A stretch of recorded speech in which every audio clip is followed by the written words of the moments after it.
Hello, I'm a single woman in my 60s. Since I was a little girl, I believed in something very simple: if you work hard and treat people kindly, they will do the same for you. I thought life was fair like that. I carried this belief into every part of my life, especially in my relationships. I believed that if I loved and supported others, they would love and support me too. Even after I got married, I continued to believe that. I thought that if I was a good wife, kind, patient, and giving, my husband would see that and treat me with the same care. But life doesn't always work the way we imagine it will. Back then, women were expected to give up everything for their families. It wasn't like today. I gave up my job, my dreams, my personal freedom, because I believed that building a strong home for my husband and children would bring lasting happiness. I thought the sacrifices would be worth it in the end.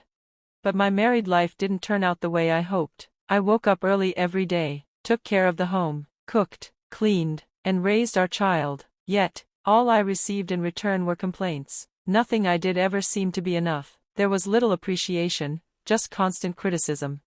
I married a man I worked with. He was 4 years older than me. At the time, I thought I was doing the right thing, following the path society expected. After I gave birth to my daughter, I became a full-time housewife. I didn't resent it. I truly believed this was the right way to live for my family. My life wasn't anything like the glamorous stories you see on TV, but it was peaceful. It felt stable, at least, for a while. Then, when my daughter was in the 9th grade, my world started to crumble. My mother died suddenly of a heart attack. I was devastated. While I was still grieving, I found out that my husband was having an affair. He was smiling with another woman while I was crying over my mother's death. He started to pull away, acting cold and distant, and then one day, he asked for a divorce. I didn't want a divorce. I still believed in keeping the family together. Divorce wasn't common or easily accepted back then, especially not for women. But my husband made it impossible to stay. He stopped caring, stopped even pretending. I was alone in that house, with a child who could see everything. Then one day, during another terrible fight, my father showed up at our door. He saw how broken our home had become. He had just lost his wife, my mother, and now, he saw his daughter stuck in a loveless marriage. He told me to leave. He said, "Come stay with me, bring your daughter, don't live like this." So, I finally gave in. My husband handed me $3,000 in cash, and that was it. With my father's help, I rented a small 2-bedroom townhouse, just enough space for me and my daughter. I knew I had to start over, and I knew it would be hard. People looked at me differently. A divorced woman with a child, it wasn't something people talked about openly, and the judgment came from everywhere, especially as my daughter started growing up. My daughter was going through her own struggles. Teenagers want so much: to fit in, to feel normal. She blamed our divorce for everything she thought she was missing. It hurt to hear her say those things, but I couldn't let myself drown in guilt. I had to work. I had to survive. Finding a stable job wasn't easy. I was older, I didn't have recent work experience, and I had a child to care for, but I didn't give up. I worked part-time jobs during the day, cleaning or assisting in shops, and I took on night shifts wherever I could. I even did small freelance jobs at home when possible, typing, sewing, anything to make a little extra money. My daughter eventually entered her senior year of high school. Despite our struggles, she was smart and determined. She studied hard and did well. I was so proud of her. At that time, I worked at a 24-hour restaurant. My shift was 12 hours long, and I saved almost everything I earned. 2/3 of my paycheck went straight into a savings account for her college tuition. I didn't spend on myself. I didn't buy new clothes or go out to eat. Every penny was for her future.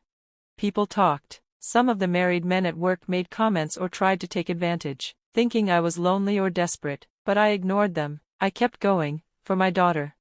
I had one goal: to give her a better life than I had. She was the reason I endured everything. She gave my life meaning. When I felt like breaking, I would remember her little face and find the strength to keep moving forward. I always imagined that one day, when she was grown, she would look back and understand, that she would sit with me over tea, and we'd laugh about how far we had come, that we'd both be proud of the road we walked. And then one day, it happened.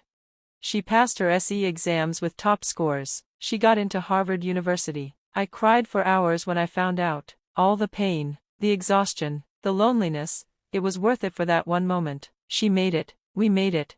She left for college, and I felt both proud and empty. I had spent years living for her, and suddenly, the house was quiet, but we talked often on the phone, and in those early months, our bond became stronger. She told me about her classes, her dreams, and I felt like I was getting to know her all over again. She finished college without any debt. That was something we had worked so hard for. It was our shared dream, and we achieved it.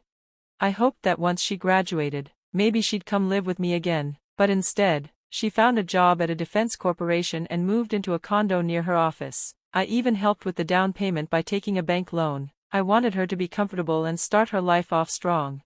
While I was growing older, my hair turning gray, my face becoming softer, she was becoming more stylish, more successful, and more admired. Watching her thrive brought me a happiness I can't describe. In her achievements, I saw the proof that everything I gave up had created something beautiful. And even though I was living more quietly now, I felt a sense of peace. I had done my part, I had given all I could, and somehow, that made my life feel whole. They say people forget hunger in moments of joy. I now understand what that means. When something fills your heart, you stop thinking about what you don't have. That's how I felt when my daughter got into college. I gave her everything, my money, my time, my strength, because I believed that her happiness would bring happiness to both of us. Even after supporting her all those years, I didn't hesitate when she started talking about marriage. I knew weddings were expensive, but I didn't want her future in-laws to look down on her or treat her differently because she came from a single-parent home. People asked me, "Why are you still working so hard? She has a good job now." But I didn't care. I wanted to help. I believed a mother's love didn't stop just because her child grew up. But things started to change. As my daughter got more involved with Michael, I felt her slipping away. She didn't call as often. She didn't visit. At first, it hurt, but I told myself it was normal. She had her own life now, work, friends, a relationship. I waited patiently, hoping she'd come back around when she was ready. When her 27th birthday came, I was so excited. I had taken a day off work, put on my best clothes, and planned to surprise her. But when I called, she told me she already had plans with Michael. She said not to bother with anything, but it stung. It was her birthday, a day that meant the world to me. It was the day I became a mother, and yet, she brushed it off like it didn't matter. Still, I wanted to see her, just for a moment. I went to her office building, heart pounding. I had no idea what I was walking into, but when I entered the lobby, I froze. Standing there were the last people I wanted to see, my ex-husband and the woman he left me for. I couldn't understand how they got there. I panicked and called my daughter. She picked up, but as soon as I explained I was downstairs, she said she was in a meeting and hung up. I turned around, unsure of what to do, and then I heard it, her voice. "Dad," she said with a laugh, and I watched as she hugged him with a bright smile. She didn't see me, standing just a few steps away, feeling like the air had been sucked from my lungs. Michael was with them too. He seemed comfortable with both my ex and his wife. The sight made my blood boil. I left in a hurry, trying to hold back my tears. That moment shattered something in me. I didn't even have the strength to call her afterward. I just disappeared quietly. A few days later, she came to my home with a wedding invitation in her hand. She said she was getting married. I felt like the wind had been knocked out of me again. I opened the envelope and stared at the names on the card. Her father's name was there. His wife's name was there, but mine, nowhere to be found. I looked up at her, confused and angry. "You expect me to come to a wedding where I'm not even acknowledged as your mother?" I asked. She looked away and said quietly, "I didn't have a choice."